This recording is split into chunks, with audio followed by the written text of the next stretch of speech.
హృదయపూర్వక వందనాలు తెలియజేసుకోవడానికి యోగు యొక్క వాక్యాన్ని నేర్చుకున్నాం. రండి, యోగు గ్రంథం 14వ అధ్యాయము 14వ వచనం. యోగు గ్రంథం 14వ అధ్యాయము 14వ వచనం చూడండి, చదువుతున్నాను. మరణం తరువాత నరులు బ్రతుకుదురా? అలా ఉండినట్టుగా నాకు విడుదల కలుగు వరకు నా యుద్ధ దినముల నీవు నేను కనుగొట్టుకొని ఉన్నాను. మాట వినండి, జాగ్రత్తగా వినండి. చాలా దుఃఖకరమైన సమయం ఇది. కొన్ని ఎప్పటి మిమ్మల్ని ఆదరించలేదు. ఈ లోకంలో ఎప్పుడు కూడా ఆదరించలేదు, కానీ ఒక్కరు మాత్రం ఆదరించగలుగుతారు. ఆయన ప్రభు యేసు క్రీస్తు. ఆయన వాక్యం మనం ఆదరిస్తుంది. అలాంటి పరిస్థితుల్లో కూడా మనం ఉన్నప్పుడు ఆయన వాక్యం మాత్రమే మనం ఆదరిస్తుంది. చూడండి, ఇక్కడ మాట ఉంది, మరణం తరువాత నరులు బ్రతికేదరా? బైబిల్ ఏం చెప్తుందండి? యోగు చాలా కష్టమైన పరిస్థితుల్లో ఉన్నాడు. ఓ పక్కన తన ఆస్తి మొత్తం పోయింది, ఓ పక్కన తన పిల్లలందరూ చనిపోయారు, ఓ పక్కన చూస్తుంటేనేమో తన యొక్క బంధుమిత్రులందరూ కూడా వచ్చి నీ బ్రతికేది ఎలా అయింది అని ఒక విధంగా మాట్లాడుతూ ఉన్నారు. ఇలాంటి పరిస్థితులు భార్య వచ్చి నీ యథార్థతను విడిచి దేవుని దూషించి చనిపోరాదా అని అన్నారు. ఇలాంటి పరిస్థితుల్లో యోగుకి ఒక నిరీక్షణ, ఒకవేళ నేను చనిపోయినా నేను బ్రతుకుతాను. That is the confidence of Job. మరణం తర్వాత నరులు బ్రతికేదరా? బైబిల్ ఏం చెప్తుందో తెలుసా? బైబిల్ ఏం చెప్తుందో చూద్దాం. యోహాను సువార్త 5వ అధ్యాయం. యోహాను సువార్త 5వ అధ్యాయం 5వ అధ్యాయంలో 28వ వచనం. దీనిని ఆశ్చర్యపడుకుడి, ఒక కాలము వచ్చుచున్నది, ఆ కాలమున సమాజంలో ఉన్న వారందరూ ఆయన శబ్దం విని మేలు చేసిన వారు జీవపు పునరుత్థానములకు, కీడు చేసిన వారు తీర్పు పునరుత్థానములకు బయటకు వచ్చారు. యోబు అన్నాడు, మరణం తర్వాత నరులు బ్రతికేదరా? బైబిల్ ఖచ్చితంగా బతుకుతారు. నువ్వు యేసు ప్రభువుని నమ్ముకున్నా నీ సమాధులు తెరవబడతాయి, యేసు ప్రభువుని నమ్ముకోకపోయినా నీ సమాధులు తెరవబడతాయి. విచిత్రం, మరి ఆ సంతోషం వేసింది కదా. అంటే నేను యేసు ప్రభువుని నమ్ముకుని అనుకుంటున్నా కదా, నువ్వు అనుకున్నా ప్రవక్త నేను నమ్ముకోమని పర్వాలేదు కదా, నా సమాధులు తెరవబడతాయి కదా అనుకుంటున్నావు. కానీ కండిషన్ ఇస్తే ఒక కండిషన్ ఉంది. ఏంటంటే ఆ కండిషన్ ఆశ్చర్యపడుకుని, ఒక కాలం వస్తుంది, ఆ కాలంలో సమాజంలో వారందరూ ఆయన శబ్దము విని మేలు చేసిన వారు జీవపు పునరుత్థానములకు, కీడు చేసిన వారు ఆ తీర్పు పునరుత్థానములకు వెళతారు. రెండు విషయాలు ఉన్నాయి. అందరూ సర్వమానవులు అందరూ సమాధానాన్ని తెరవబడతాయి. నువ్వు బ్రతికుండగా నీ నోటితో ప్రభువుని సంతోషంగా అంగీకరించకపోతే, ప్రభువా నేను పాపిని, నా పాపాన్ని క్షమించు అని నీ నోటితో నువ్వు ఒప్పుకోకపోతే, హృదయపూర్వకంగా నీ నోటితో నీ పాపాలను క్షమించురా అని అనకపోతే, నీ సమాధి కూడా తెరవబడుతుంది. తీర్పు పునరుత్థానంలోకి వెళ్తావు. తీర్పు పునరుత్థానం ఎలా ఉంటుందో తెలుసా? చూడండి, కొన్ని విషయాలు మీకు నేను చూపిస్తాను. మత్తయి సువార్త 5వ అధ్యాయము, మత్తయి సువార్త 5వ అధ్యాయము తీర్పు పునరుత్థానం ఎలా ఉంటుందో 5వ అధ్యాయము 22వ వచనం. 5వ అధ్యాయము 22వ వచనం.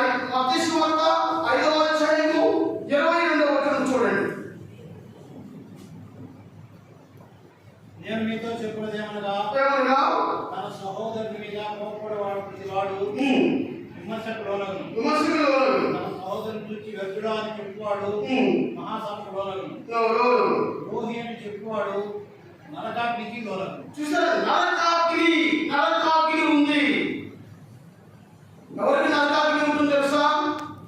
నువ్వు బ్రతుకున్నప్పుడు నీ గొంతులో లేదా నీ గుండెలో లేదా నీ హృదయంలో ప్రాణం ఉన్నగానే నీవు మాట్లాడుతున్న మాటలు నీ నోటితో ఒప్పుకోకపోతే, ప్రభువా నేను పాపిని, నన్ను క్షమించు, నా పాపాలన్నీ క్షమించు, నీ నోటితో ఒప్పుకోకపోతే నీవు కీడు పునరుత్థానంలోకి వెళ్తావు.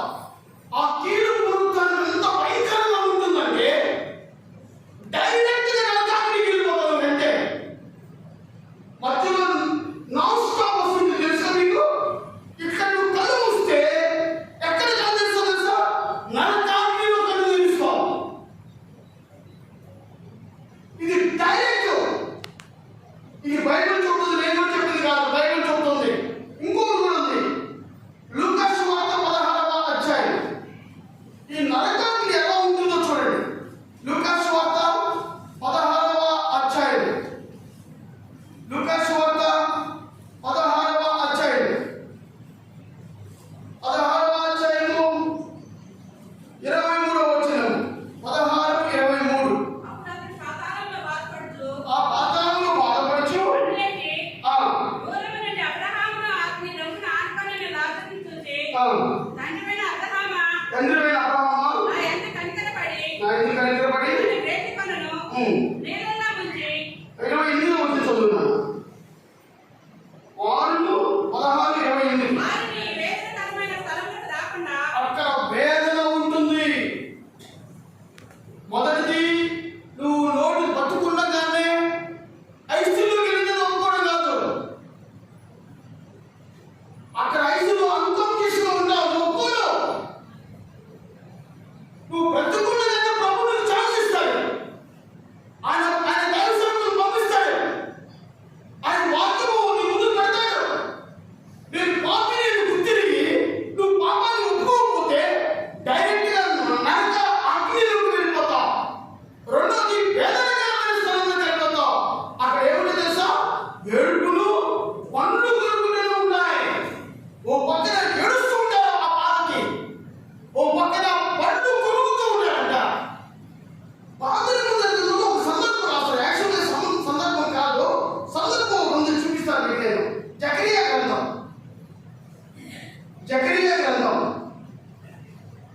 చివరి అధ్యాయం. జకరియా గ్రంథం చివరి అధ్యాయంలో గ్రంథం.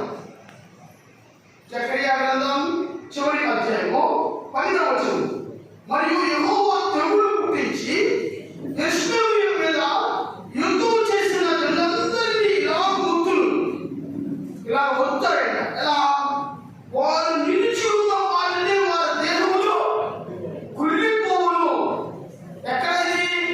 ఏడుపులు, పండ్లు కొరుకుట. ఎక్కడ ఇది? వేదనకరమైన స్థలము.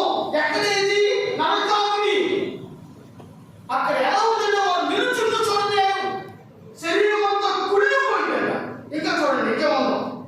వారి కన్నులు తొర్రలతో ఉండి కుళ్ళిపోవును. వారి నాలుక నోటిలో ఉండి కుళ్ళిపోవును. అక్కడ దాహం అని అరుస్తారు. ఎంత భయంకరమైన చూడు. కుళ్ళిపోవడం 3 సార్లు రాశారు పాత నిబంధన గ్రంథంలో. వారి కన్నులు, వారి నాలుక, వారి శరీరం. ఎవరికిది? బ్రతికుండగానే ప్రభువా నేను పాపిని, నా పాపాలు క్షమించి ప్రభువా అని అడిగిన వారు కాదు, అడగని వారికి.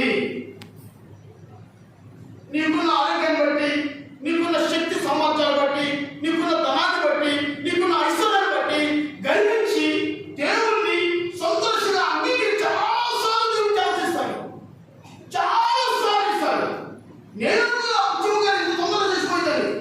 వాళ్ళ ఇంటికి వెళ్ళాను, వాడు అక్కడికి వెళ్ళినప్పుడు చెరుకుపేట భోజనం పెట్టాను, నాకు తిన్నాను, ప్రార్థన చేశాను, వచ్చాను.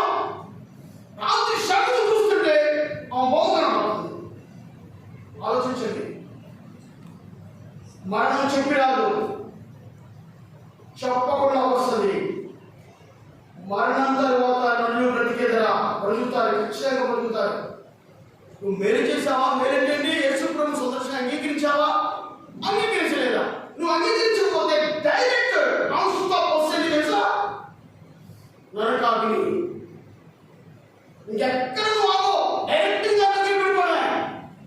అక్కడ వేదనకరమైన స్థలము, అగ్ని కుండం, అది పురుగు చావదు.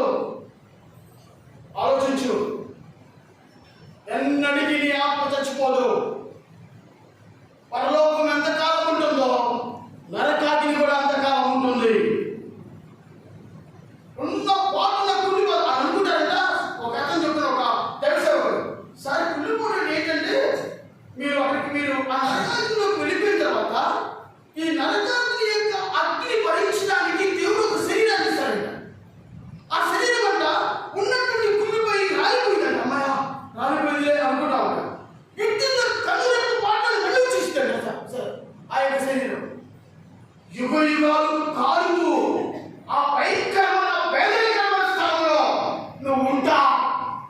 ప్రభువుని సంతోషంగా అంగీకరించకపోతే వేదనకరమైన స్థలము, యాతన స్థలము, అది పురుగు చావని స్థలం, అది భయంకరమైన అగ్ని కుండం.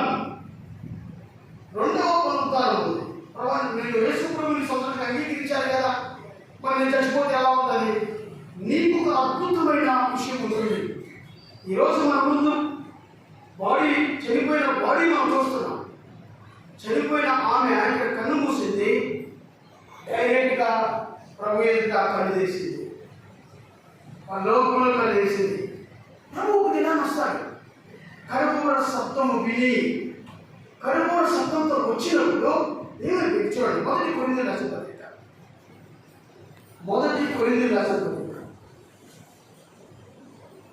ప్రభువుని సంతోషంగా అంగీకరించిన వారి యొక్క జీవితాలు బ్రతుకున్నగానే వాళ్ళు చనిపోతే వాళ్ళు కలిగిన ఆశ్చర్యాన్ని మీరు చూడండి. మొదటి కొరింథీయులకు రాసిన పత్రిక 15వ అధ్యాయము 42వ వచనం చూడండి. మృతుల పునరుత్థానము అలాగే శరీరము క్షయమైనదిగా విత్తబడి. ఇదిగో చూడండి, ఇచ్చాము గారు అనేక బాధలు ఉండొచ్చు, సార్ వేదనతో ఉండొచ్చు, క్షయమైపోయిందిగా చనిపోయింది. ఒక విధంగా ప్రభు వచ్చినప్పుడు అక్షయమైన శరీరాన్ని ధరించుకుంది. అది మేలు పునరుత్థానం. అక్షయమైన శరీరాన్ని ధరించుకుంది. రెండవది చూడండి, గణహీనమైనగా విత్తబడి మహిమ కలిగిన శరీరముగా ఏర్పడుతుంది. మూడవది చూడండి, బలహీనంగా విత్తబడింది బలమైన శరీరంగా ఏర్పడుతుంది. ఒక దినాన్న ప్రకృతి సంబంధమైన శరీరంగా విత్తబడింది ఆత్మ సంబంధమైన శరీరంగా ఏర్పడుతుంది. ఇది ఎలా జరుగుతుంది బ్రదర్? రైట్. మొదటి కొరింథీయులకు రాసిన పత్రిక 15వ అధ్యాయము 51వ వచనం. ఇదిగో మీకు ఒక మర్మము తెలుపుచున్నాను. పౌలు గారు రాస్తా ఉన్నాడు, ఎలా జరిగింది? బలహీనమైన శరీరం బలమైన శరీరం ఎలా మారిపోయింది? క్షయమైన శరీరం ఎలా అక్షయమైన శరీరంగా మారిపోయింది? ప్రకృతి సంబంధమైన శరీరం ఎలా ఆత్మ సంబంధమైన శరీరంగా మారిపోయింది అని అంటే, this is the mystery of the human life. This is the mystery of human life. అదొక మర్మం. ప్రభు మిస్టరీ అది. నువ్వెంతో బాధపడవచ్చు, క్షయమైపోయిందిగా వెళ్ళిపోయి ఉండొచ్చు, ప్రకృతి సంబంధంగా చనిపోయి ఉండొచ్చు. ఒక దినాన అక్షయమైన శరీరంతో నిలబడుతుంది, మహిమ కలిగిన శరీరంతో నిలబడుతుంది. ప్రకృతి సంబంధమైన శరీరంగా ఉండొచ్చు, ఆత్మ సంబంధమైన శరీరంగా నిలబడుతుంది. ఇది ఎలా జరుగుతుంది కదా? ఇది ఒక మర్మం. అది మనం చెప్పలేదు, అది ప్రభువుకు మాత్రమే తెలుసు. అదొక మర్మం. రెండు చూడండి, మొదటి కొరింథీయులకు రాసిన పత్రిక 15వ అధ్యాయం 52వ వచనం చివరి చదువుతున్నాను. రెప్పపాటున కడుపున మోగానే మనమందరం మార్పు పొంది, రెండవ కండిషన్ చూడండి, మార్పు పొందుతారంట. మొదటి మర్మం, గౌరీలు బ్రతుకున్నగానే ప్రభువాన్ని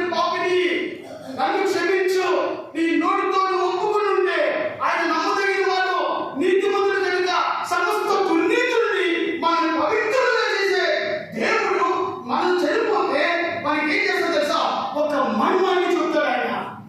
ఏంటా మర్మం? ప్రకృతి సంబంధంగా చనిపోయా, ఒక దినాన్ని వచ్చినప్పుడు ఆత్మ సంబంధంగా ఏర్పడతాం. బలహీనంగా చనిపోవచ్చు, నువ్వు బలమైన శరీరంగా ఏర్పడతావు. గడిహీనంగా చనిపోవచ్చు, మహిమగల శరీరంగా ఏర్పడతావు. This is the mystery of God. అది ఒక మర్మం. రెండోది మార్పు. ఎంత ఎంత అద్భుతమైన మార్పు మనం చూస్తాము. మూడవది చూడండి, మూడవది మొదటి కొరింథీయులకు రాసిన పత్రిక 15వ అధ్యాయం 55వ వచనం. ఓ మరణమా నీ విజయం ఎక్కడ? ఓ మరణమా నీ ముళ్ళు ఎక్కడ? మరణపు ముళ్ళు పాపము, పాముకున్న బలము ధర్మశాస్త్రమే. చూడండి 57వ వచనం. అయినా మన ప్రభువైన యేసుక్రీస్తు మూలంగా మనకు జయము జయము. Christian death is the victory of our life అని ఉన్నాడు ఒక భక్తుడు. ఒక భక్తుడు అన్నాడు, Christian death is the victory of life అన్నాడు. జయం అంట. దేవుడు మనకి జయాన్ని పిలుస్తాడు. ఈరోజు మన ముందు గొప్పగా జరిగే ఉండొచ్చు. ప్రభు దగ్గరికి వెళ్ళిపోయింది. గొప్ప నిరీక్షణ సార్, ఒక దినాన్ని అమ్మని నేను చూస్తాను. జయము జయ ఉత్సాహంగా అమ్మని నేను చూస్తాను. నాలుగవ చెబుతున్నారు. మొదటిది మర్మము, రెండవది మార్పు, మూడవది జయము, నాలుగవ విషయం చెబుతున్నా చూడండి. మొదటి కొరింథీయులకు రాసిన పత్రిక 15వ అధ్యాయము 57వ వచనం. మన ప్రభువైన యేసుక్రీస్తు మూలంగా మనకు జయము అనుగ్రహించిన దేవునికి స్తోత్రము కలుగును. స్తోత్రం. వర్షిప్. క్రిస్టియన్ డెత్ అనేది ఒక వర్షిప్ లాంటిది. ఎందుకు? అమ్మ నన్ను కంది, పెంచింది, పెద్ద చేసింది, నన్ను ఒక విశ్వాసాలుగా మార్చింది. తన పని ముగించుకొని తన ఇంటికి వెళ్ళిపోయింది. ఒకవేళ తన భర్త నచ్చు, నా భార్య ఇంతకాలం నాకు ఎంతో సహకారం వచ్చాను, మీకు వందనాలు ప్రభావ. ఒక పిల్లలు నచ్చు, అమ్మ నాకు ఇంతకాలం ఎంతో తోడుగా వచ్చావు ప్రభావ, నువ్వు పిలుచుకున్నావు, మీకు వందనాలు ప్రభావ, వందనాలు ప్రభావ. స్తోత్రం. Christian death is the worship, praising. నాలుగు విషయాలు, అద్భుతమైన విషయాలు. దేవుడు మర్మాన్ని తెలియజేశాడు. రెండవది మార్పుని తెలియజేశాడు. మూడవది విక్టరీని తెలియజేశాడు. నాలుగవది ఆయన స్తోత్రం కలుగుతుంది. అందుకని మరి అందరూ పోయింది కదా, మా పరిస్థితి, నా భార్య వెళ్ళిపోయింది కదా, ప్రభు వెళ్ళిపోయింది కదా, ఆ పరిస్థితి నాకు ఎవరు? ప్రభు ముందు పెట్టారా? ప్రభు మిమ్మల్ని వదిలిపెట్టారా? మా అత్తని మీద నా పరిస్థితి ఏంటి? నా మదలి మీద నా పరిస్థితి ఏంటి? మా పరిస్థితి ఏంటి? వదిలిపెట్టే దేవుడా? చూడండి, ప్రాణి గ్రంథం 21వ అధ్యాయం 3వ వచనం. అప్పుడు ఇదిగో దేవుని నివాసము మనుషులతో కూడా ఉన్నది. ఒకవేళ అమ్మ ఇప్పటి వరకు మీతో నివాసన చేసింది, నేను చెప్తున్నాను, ఈరోజు నుంచి దేవుడు మీతో నివాసన చేస్తుంటారు. దేవుడు మీ కుటుంబంలోకి దిగి వస్తాడంటే ఒకరి తల్లిని ఆదరించినట్లుగా దేవుడు మిమ్మల్ని ఆదరిస్తాడు. That is the mistake of God. మనుషులతో ఆయన నివాసం చేస్తాడు. నాలుగు కుటుంబంలోకి ఆయన తిరిగి వస్తాడంటే ఈ రోజు నుంచి. రెండవ విషయం తెలుసా? చూడండి, ప్రకటన 20వ అధ్యాయం 3వ వచనం. ఆయన వారితో కాపురం ఉంటాడు. రెండవ అద్భుతమైన విషయం ఏంటంటే మీతో పాటు ఆయన కాపురం ఉంటాడు. What a great love we have. ఎంత మంచి దేవుడు మన దేవుడు. ఇలాంటి దేవుడిని ఎక్కడైనా చూసారా మీరు? మనతో నివాసం చేసే దేవుడు, రెండు మనతో కాపురం చేసే దేవుడు, మూడవ చూడండి, వారు ఆయన ప్రజలై ఉంటారు, దేవుడే వారి దేవుడై ఉండి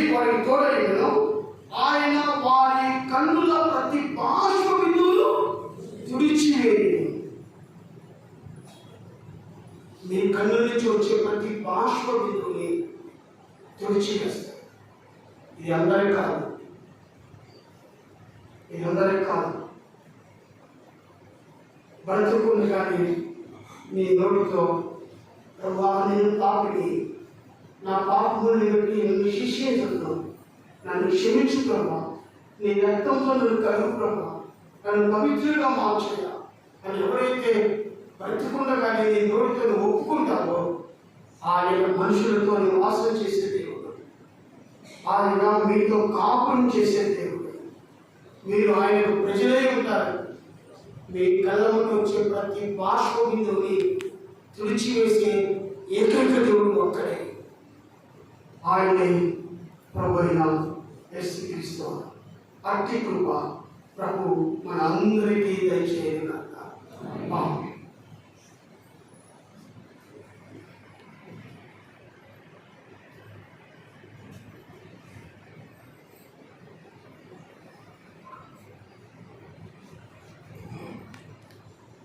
ప్రభు నామములో మీ అందరికీ వందనాలు. ఈ సమయంలో మన ప్రియ సహోదరి వసంతగా ప్రభు యొక్క పిలుపు మేరకు ఆయన సన్నిధిలో ఉన్నారు. దేవునికి వందనాలు చెల్లించారు. శరీర సంబంధంగా భౌతికంగా మనకి చాలా ఎడబాటు, చాలా బాధ అయినప్పటికీ ఆయన సమయంలో దేవుడు మనల్ని తీర్చుకుంటాడు. మరణం అంటే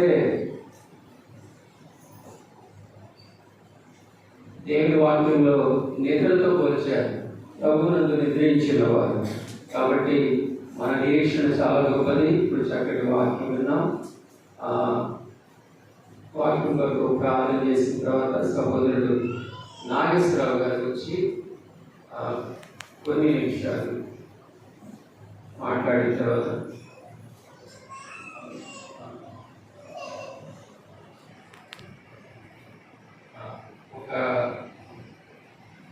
ఒక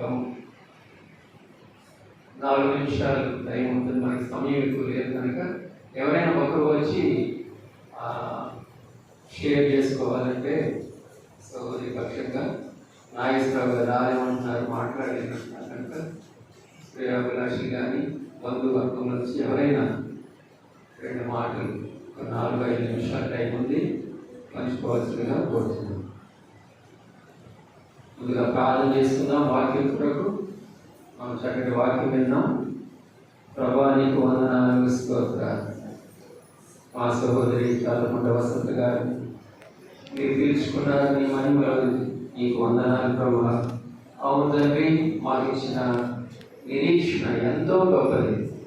బలహీనమైన శరీరముగా వెళ్తబడి బలమైన శరీరముగా లేపబడుతుంది. శరీర సంబంధంగా వెళ్తబడి ఆత్మ సంబంధంగా లేపబడుతున్నాం ప్రభా. మా తండ్రి, మేము క్షణమాత్రములో మీరు వచ్చినప్పుడు మార్పు చెందుతాం ప్రభా. మా తండ్రి, నీతో నివాసం ఉంటాం, నీతో కాపురం, నీతో సదాకాలం ఉంటాం ప్రభా. అయితే మా దేవ, విడవబడిన కుటుంబానికి మీరు ఉండే దేవుడవు, నీ కాపుదల ఉంచి నివాసం ఉంచి వాళ్ళతో మీరు ఉండే దేవుడు, మానవ దేవుడు ప్రభా. వందనాలు. ఈ కుటుంబంకి ఆదరణ దయచేయండి, బిడ్డలకు ధైర్యాన్ని ప్రోత్సాహం దయచేయండి. మీ నుండి ముందుకు నడిపించే దేవుడు మీకు వందనాలు ప్రభా. నేను ఎవరైతే తమ సంరక్షణగా అంగీకరిస్తారో ప్రభా, నేను వచ్చినప్పుడు మహిమ శరీరములతో నేను ఎదుర్కొంటాను ప్రభా. నీతో సదాకాలం ఉంటాం ప్రభా. అప్పుడు దాని తీర్పులో మేము ఉంటాము కనుక ధైర్యం తల్లి కనుక అలాంటి ధైర్యకరమైన జీవితాలు ప్రతి ఒక్కరూ కలిగి ఉండడానికి మీరే కృప దయచేయమని, మా దినములు లెక్కించడం మాకు నేర్పించుకోవాలి ప్రభా. మమ్మల్ని అందరూ కూడా నీ కృతజ్ఞతగా అప్పగించుకుంటూ యేసు ప్రభు శ్రేష్టమైన నామములో ప్రార్థించి వేడుకొంచున్నాము తండ్రి. ఆమేన్.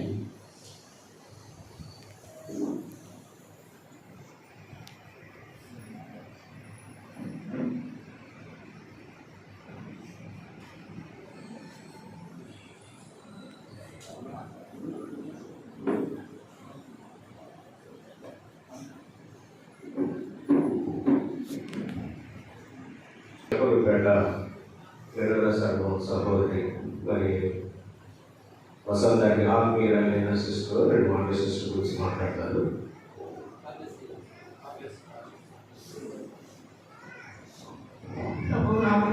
చెల్లించుకుంటాం. వసంత మా చెల్లెలు పెట్టాను. మా ఇంటి వెనక వాడు అమ్మవాడి ఇల్లు. నాకు అప్పుడు అంతగా చెల్లి తెలిసేది కాదు, కానీ 15-16 సంవత్సరాల క్రితం చెట్లు పెట్టొచ్చాను. వచ్చినప్పుడు వాళ్ళు నేను ఎవరికి వెళ్ళా ఉన్నాను. తమ్ముడు వాళ్ళు నాకంటే వచ్చేవాళ్ళు, చర్చి పెట్టలేక వచ్చేవాళ్ళు, కానీ తనకు దేవుడి గురించి అంతగా తెలియదు. మా దగ్గర ఉండేవాడు అంత ఎక్కువగా ఆశ భయపడేవాడు. చెల్లి వస్తాము చర్చికి,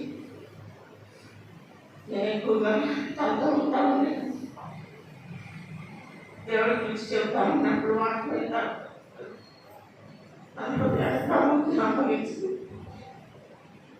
రక్షణ పొందిన తర్వాత ఎలా రక్షణ పొందుతాను? ప్రభు మీరు ఏర్పాటు చెప్పినప్పుడు తను నాకే చెప్తాను వచ్చి సరే బాప్తిసం కోసం కూడా సిద్ధపడము అంటే ప్రార్థన చేస్తాను. బాప్తిసాన్ని సిద్ధపడింది. బాప్తిసం తీసిన దగ్గర చేసి వస్తాను. దేవుడు అంటే చాలా పైకి మనకు కనిపించదు, కానీ చర్చిలో వచ్చి వాక్యం ఏంటంటే వాక్యం ఎలా చెప్పాను చెప్పినట్టు చక్కగా వర్షిప్ చేసి ప్రభువుని ఎక్కువగా ప్రేమించేది. బిడ్డల కోసం భర్త కోసం చాలా బలహీనంగా ఉన్నప్పటికీ మేము కాలేజీ స్టూడెంట్స్ ఈలో పనిచేస్తాం. రెగ్యులర్గా బాగా చెల్లి పిల్లలు తీసుకొని తమ్ముడితో పాటు తమ్ముడితో హెల్ప్గా ఉంటుంది. అక్కడ నా పరిస్థితి మీకు తెలుస్తున్నాను. రావాలని చాలా ఇష్టం, కానీ నాకున్న పరిస్థితులు బట్టి అని చెప్పి అది రెగ్యులర్గా మాతో పాటు ఫెలోషిప్తో వస్తూ ఉండేది. ఈ మధ్యకాలంలో దానికి హెల్త్ సరే సపోర్ట్ చేయడం లేదు, దానికి ఆడైపోతా ఉంది. మరి ఈ మధ్య మాకు మంచిగా జరిగింది. లాస్ట్ ఇంకా మాకు చాలా హ్యాపీగా స్టేట్ కూడా పెట్టాం. చర్చిలో 2 రోజులు వచ్చింది. తన మాటే గుర్తుకొస్తూ ఉంది. నాకైతే తన మాటలు గుర్తుకొస్తూ ఉంది. ప్రతిసారి మన నుంచి దూరం అయితే ఒకసారి బాగుంటున్నాడు. ఆత్మీయంగా మంచి చెల్లి నాకు ఆత్మీయ చెల్లి కలుసుకుంటామని నిరీక్షించాను. కానీ బిడ్డల్ని తమ్ముడు చాలా క్లోజ్. మా కుటుంబాన్ని కలుపుకుంటున్నాను. మాకు ఏం కష్టం వచ్చినా చేద్దాం నా దగ్గరకు వచ్చినంత ఆలోచించాను. చేతులు బాగొట్టుకున్నాను. నాకు బాగా తమ్ముడు ఇద్దరు కలిసి ప్రభు ఎంతగా ప్రేమించారు. ప్రభు మనకి పరిగెత్తారు. తమ్ముడు ఇప్పుడు నాకు తోడు లేదు. ఒక బాధ అది బిడ్డల్ని అన్న చెప్పినట్టు దేవుడు తప్పకుండా దేవుడి నివాసం అంతా ఉంటుందన్నట్టు నిరీక్షణ వాక్యం బలపరిచినందుకు వందనాలు చెల్లించుకుని ఇచ్చిన అవకాశాన్ని బట్టి తమ్ముడికి బిడ్డలకి దేవుడు నిత్యం దొరుకుతుంది. దయచేసి ఆదిస్తాడు. సంఘమంతంతో ప్రార్థన చేస్తారు. మీకు కృతజ్ఞతలు చెల్లించు ఇచ్చిన అవకాశాన్ని బట్టి వందనాలు చెల్లిస్తాను. Thank you. ప్రసన్న కుటుంబం గురించి 2 నిమిషాలు మాట్లాడిన తర్వాత చివరి ప్రార్థన చేసుకుని ఇక్కడి నుంచి మనం బయలుదేరడం.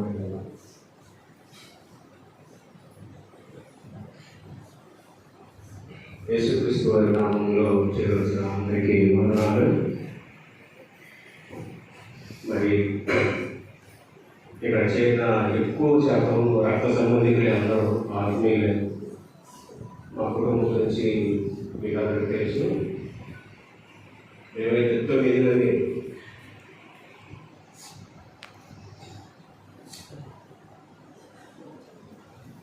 మేము 9 మంది సంతానం. 9 మందిలో చిన్నవాడు నాకు ఇష్టం. అందరికంటే చిన్నవాడు నాకు ఇష్టం. 4 మగపిల్లలు 5 ఆడపిల్లలు. 5 ఆడపిల్లల్లో 3 ఆడపిల్లలు చనిపోయారు. 2 ఆడపిల్లలు ఉన్నారు. 4 మగపిల్లలు. దేవుడు ఇప్పటి వరకు మమ్మల్ని అన్ని విషయాల్లో కాపాడుతూ వచ్చాడు.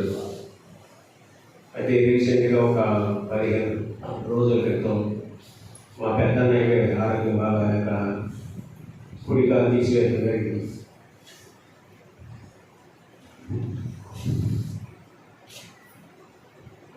నాన్నగా కదలేని పరిస్థితి ఇప్పుడైతే. వసంత మామయ్య చూడటానికి వచ్చి చాలా దుఃఖపడి బాధపడి నాయకులతో మీ అన్నయ్య చాలా ఇబ్బందులు ఉన్నాడు, చాలా మరి కష్టంగా ఉన్నాడు, జాగ్రత్త మీ అన్నయ్యని అని చెప్పుకుంటూ వచ్చేదన్న. ఈ 2 వారంలోనే మీ అన్నయ్య జాగ్రత్త, మీ అన్నయ్య జాగ్రత్త, పిల్లలు జాగ్రత్త చెప్పుకుంటూ వచ్చేదని చెప్పారు. అయితే రీసెంట్ మా అన్నయ్య ఇంకా మనసులోనే అట్లా ఇంకా బయటికి కూడా రాలేదు. ఈలోపు ఈ మనకి చిన్నవాడు మా నలుగురు నాగేశ్వరరావు సౌమ్యుడు అందరికంటే చిన్నవాడు. ఎవరైనా ఇళ్లలో కొంచెం దుడ్డు స్వభావం ఉంటుంది. మా నాగేశ్వరరావు అది లేదు.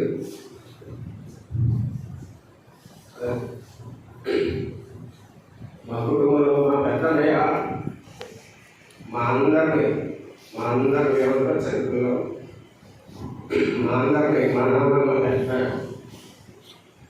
మా బాధ అన్ని విషయాల్లో ఆయన మా కొడుకు ఇప్పుడు వరకు కూడా ఈ క్షణం వరకు కూడా ఆ స్థాయిలో కూడా కాలు తీసేసి కూడా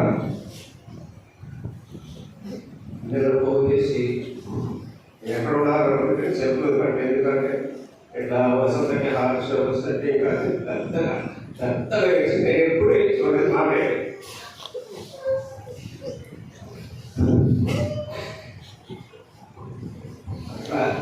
అట్లా ఎప్పుడు ఈ 50 సంవత్సరం సరిపోయినట్టు చూడలేదు. అరే వాడు జాగ్రత్త అయ్యా, చిన్నవాడు జాగ్రత్త అయ్యా, చిన్నవాడు జాగ్రత్త, పిల్లలు జాగ్రత్త, నా ఫోన్లు నా పనే పెట్టాడు. నాకైతే నాగేశ్వరరావు పరిస్థితి చూస్తే అసలు ఊరు మేము పట్టలేక అప్పటికే బంధువులు, వసంతోడు బంధువులు, అక్కలందరూ చాలా చాలా దగ్గర నుండి ఎంతో వాడిని ఆదరిస్తున్నారు. ఎంతో వాడిని నిజంగా నాగేశ్వరరావు వసంతలో ఆయన కాబట్టి దేవుని యొక్క గొప్ప ప్రణాళిక. నలుగురు కోడల్లో మరి మంచి గౌరవమే కానీ మనసు మనం చాలా మంచి. ఎప్పుడు కూడా మమ్మల్ని బాగా చూసేది కాదు, ఒక అన్నయ్యలాగా చూసేది. మేమందరం పెద్దలైనా మమ్మల్ని ఒక అన్నయ్యలాగా చూసేది. అటువంటి అమ్మాయి సడన్గా ఇట్లా హాస్పిటల్ చేయకుండా మేమందరం కుటుంబం అంతా మరి మా సరిపోయే పరిస్థితులు ఉంటున్నాం. బిడ్డలు 2 బిడ్డలు, మరి విన్ను ఇంజనీరింగ్ చదువుతున్నాడు. ఆ బిడ్డ వాళ్ళ అమ్మకి మహాప్రేమ. ఆ బిడ్డ అంటే వాళ్ళ అమ్మకి మహాప్రేమ. బిన్ను అంటే 4 రోజులు మేము హైదరాబాద్లో ఉంటే 4 రోజులు 4-5 రోజులు వాళ్ళ అమ్మ ఎందుకు సార్ బిన్ను శైలి చిన్నపిల్ల, మా కుటుంబంలో చిన్నపిల్ల. ఆ బిడ్డ పుట్టినప్పుడు ఒక చనిపోయిన చెప్పవలసిన వసంత దేవుడు నాగేశ్వరరావు కష్టపడి ఆ బిడ్డను బతికించుకుంటూ 15 సంవత్సరాలు పోషించుకుంటూ వచ్చాడు. అయినా సరే అది దేవుని చిత్తం, ఆ బిడ్డను పిలుచుకున్నాడు. ఈ పరిస్థితులు ఎట్లా ఉంటే మరి మా చిన్నమ్మాయి తెలంగాణ రాత్రి మరి ప్రశ్నించడానికి హాస్పిటల్కి వెళ్ళి ఇక్కడ ఇంట్లో బాడీ శవం పెట్టుకున్నాం. ఒక పక్క మా అమ్మాయి కాలు పరిస్థితులు అందరం తలపడం ఇవ్వడం, ఒక పక్క ఆ బిడ్డ ప్రశ్నించడానికి హాస్పిటల్కి. మా పరిస్థితి ఎట్లుందంటే మేము దేవుడి గారు కాబట్టి కొంచెం ధైర్యంగా ఉన్నాము. ఏది మాకైనా ఈ శ్రమలు మాకైనా అనే పరిస్థితులు దేవుడు లేకపోతే ఉండేవాళ్ళము. దేవుడి దగ్గర ఉండి ఓర్పు, ఒకరినొకరు ఆదరించుకోవడం, ఒకరినొకరు నిజంగా మేము అన్నదమ్ములుగా అక్కలేనుకుంటాం. దేవుడు మాకు ఇచ్చిన గొప్ప ప్రాణానికి దేవుడు మమ్మల్ని ఎంతో ప్రేమిస్తున్నాడు. ఎందుకంటే మా అన్నయ్య గారు మేము ఎట్టిపోయేవాళ్ళం ఎట్టిపోయి ఎట్ట పరిస్థితి అయ్యేవాళ్ళం. ఇప్పుడు నేను తాతనయ్యాను.